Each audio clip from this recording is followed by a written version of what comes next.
Ги охрабруваме граѓаните да го поддржат процесот на медиумска саморегулација, наспроти цензурата од различна природа. Кога самата медиумска индустрија ја презема одговорноста за почитување на етичките стандарди, се намалува веројатноста за рестриктивни мерки кон медиумите.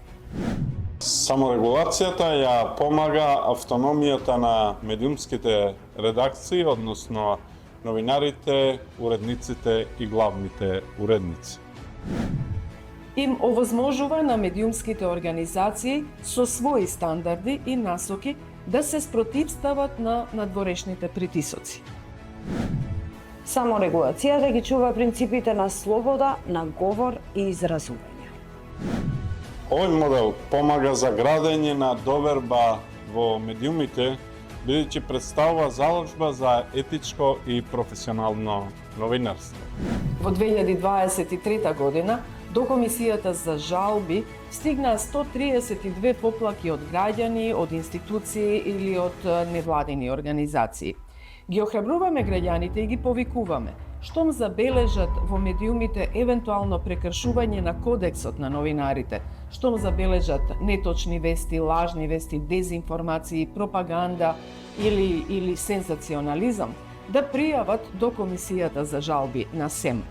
Ги охрабруваме колегите, новинарите, уредниците, собствениците пак од друга страна, да ги поправат своите грешки доколку е утврдено дека го имаат прекршено кодексот на новинарите.